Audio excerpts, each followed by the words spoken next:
పరిశుద్ధుడు కనుక మనం కూడా పరిశుద్ధంగా ఉండాలని ఆయన కోరిక, ఆయన ఇష్టం. అందుకనే మనం పొలం పోయినప్పుడు బయటకు వచ్చేటప్పుడు మన కాళ్ళతో ఆ చేతుల్లో నీళ్లు కడుక్కొని శుభ్రంగా చేసుకొని ఆ గృహంలోకి మనము ప్రయాణం చేస్తాం. అలాగనే యేసు ప్రభు రక్తంతో కడగబడకుండా పరలోకం పోవడానికి అది ఎంతైనా అది సరైన పని కాదని దేవుడు తెలియజేస్తున్నాడు. అందుకని ఆ దేవుడు ఏం చెప్తున్నాడు, హృదయము అన్నిటికంటే మోసకరమైనది, అది ఘోరమైన వ్యాధి కలిగినది. రోగాలు వ్యాధులు శరీరానికి ఉండొచ్చు, కానీ హృదయంలో భయంకరమైన ఒక వ్యాధి. ఆ వ్యాధిని కనుగొన్నవాడు ప్రభు అయిన యేసు క్రీస్తే. అందుకని ఆ వ్యాధుల నుంచి బయటికి రావాలంటే యేసు రక్తంతో మనం పాపాలు కడుక్కోవాలి. ఎందుకంటే పాపం వల్ల వచ్చిన జీతం మరణం అన్నాడు. మనం ఉదయం నుంచి సాయంత్రం చేస్తే పని చేస్తే జీతం ఇస్తారు, నెల పొడుగుతో పని చేస్తే జీతం ఇస్తారు. అయితే యేసు ప్రభువు కూడా చెప్తున్నాడు, పాపం వల్ల వచ్చే జీతం మరణం అని ఆయన తెలియపరుస్తున్నాడు ప్రియులరా. ఎందుకంటే ఆయన నమ్మదగిన దేవుడు కనుక, పూజారుగుడు, మహిమ స్వరూపుడు, తేజమయుడు కనుక అలాంటి దేవుని మనం తెలుసుకోవడం ఎంతైనా అవసరమైనదని మీకు తెలియపరుస్తున్నాం. ఒకప్పుడు యేసు ప్రభు అంటే నాకు కూడా తెలియదండి, నేను కూడా అంధకారంలో ఉన్నానండి. అయితే దేవుని నమ్మకం ముందు రేతులను చేయి పట్టుకున్న వాళ్ళని తీసుకొని నన్ను పోయేవాళ్ళు, నెటినికైనా మరి ఏ పనికైనా తీసుకొని వెళ్ళేవాళ్ళు. అయితే యేసయ్యను నమ్ముకున్నాను, ఇప్పుడు ఎవరు అవసరం లేదు. ఎందుకంటే దేవుడు నన్ను తీసుకొని అనేక స్థలాల్లో తిప్పుతా ఉన్నాడు. ఎందుకంటే ఆ అంధకారం నుంచి నన్ను తొలగించాడు. అందుకనే ఆశ్చర్యకరమైన వెలుగులోనికి నన్ను తీసుకొచ్చాడు. ఒకప్పుడు చీకటిలో ఉన్న నన్ను ఆశ్చర్యకరమైన వెలుగులోనికి యేసు ప్రభు తీసుకొచ్చాడు. అందుకని ఆ వెలుగు మీరు కూడా పొందుకోవాలనుకుంటే అది ఇదే అనుకూల సమయం, ఇదే రక్షణ దినం.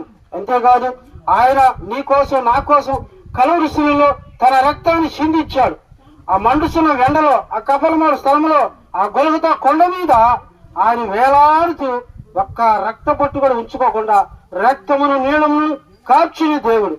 అటు రక్తము కావాలంటే మేకల యొక్కయో, కోళ్ళ యొక్కయో, పశువుల యొక్క రక్తం మన పాపం తీసివేయలేకపోయింది. ఇదిగో పరిశుద్ధుని రక్తం, పావన రక్తం, నిర్దోషమైన రక్తం ద్వారా మనకు విమోచన దొరికింది ప్రియులరా. అంతేకాదు రక్తం కార్చడమే కాదు, ఆయన చనిపోయి 3వ దినమున సజీవుడై లేచాడు. ఎవరన్నా చనిపోయిన వారు లేచిన వాళ్ళు ఉన్నారా ఈ భూలోకంలో? అట్లా లేచిన వారు ఉంటే మీ సువార్త చెప్పడం వ్యర్థమే. అందుకని అంటున్నాడు, ఆయన లేచాడు సజీవుడై, ఆయన అనేక మందికి కనపడి ఆయన పరలోకములకు వెళుతూ ఇదిగో మళ్ళా నేను వస్తున్నాను, ఎవరైతే నా ఇంటి శ్వాసం వస్తారో వారిని తీసుకొని పోతానని చెప్పాడు. అందుకనే ఒకప్పుడు మాకు కూడా ఈ సంగతి తెలియదు. ఎప్పుడైతే ఈ సువార్త విని శ్వాసం పెట్టామో, యేసుప్రభు నమ్మకమో ఈ రోజు నిశ్చయిత మాకు కలిగింది. అందుకన్నాడు, ఆయన ఒక భారం మా మీద పెట్టాడు. మా పాప భారం అంతా ఆయన తీసివేసి ఆయన యొక్క భారం మా మీద పెట్టాడు. ఏంటి పెట్టాడు తెలుసా? ఇదిగో సర్వలోకానికి వెళ్ళి సర్వ సృష్టికి సువార్త ప్రకటించమన్నాడు. నమ్మి మారుమనసు పొంది బాప్టిజం తీసుకుని రక్షించబడును, నమ్మిన వారికి శిక్ష విధింపబడినని ఆయన ప్రకటించాడు. అదే ప్రకారంగా మేము ప్రకటిస్తున్నాం. నువ్వెంత బలహీనతలో ఉన్నా, వ్యాధులున్నా, బాధలున్నా, కష్టాలున్నా, చీకు చింతల్లో ఉన్నా, చేతబడి శక్తులతో పీడింపబడుతున్నా, ఏ బాధలో ఉన్నా సరే ఆయన యేసు ప్రభు పిలుస్తున్నాడు. ఇదే రక్షణ దినము, ఇదే అనుకూల సమయం ప్రియులరా. మరొక సమయం రాదండి. రేపు ఏమి జరుగును నీకు ఈ రోజు తెలియదు.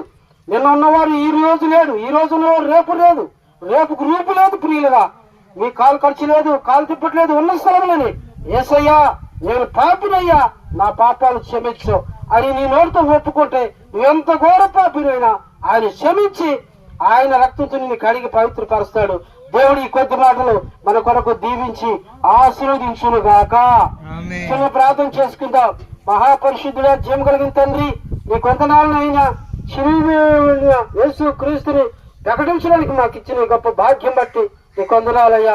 ఈ గ్రామ ప్రజలతో మీరు 2025 సంవత్సరాల నుంచి మీరు మాట్లాడుతున్నారు తండ్రి. అయ్యా ఈ బిడ్డలు మీరు దీవించండి, ఆశీర్వదించండి. వారి పశువులను, పాడి పంటను, వారి ఉద్యోగంలో, పిల్లలను, వృద్ధులు ఏ వ్యాధుల్లో ఉన్నారు, ఏ బాధలో ఉన్నారు, ఏ చీకు చింతల్లో ఉన్నారో వాళ్ళందరూ మీరు కాపాడి రక్షించుకోమని, ఈ గ్రామాన్ని దీవించమని, ఆశీర్వదించమని ఇంకా ముందున్న పనులు మమ్మల్ని ప్రోత్సహించి నడిపించమని మా ప్రాణప్రియుడు ప్రభువైన యేసు క్రీస్తు నామములో స్తుతించి ప్రార్థించి వేడుకుంటున్నాము తండ్రి. ఆమేన్.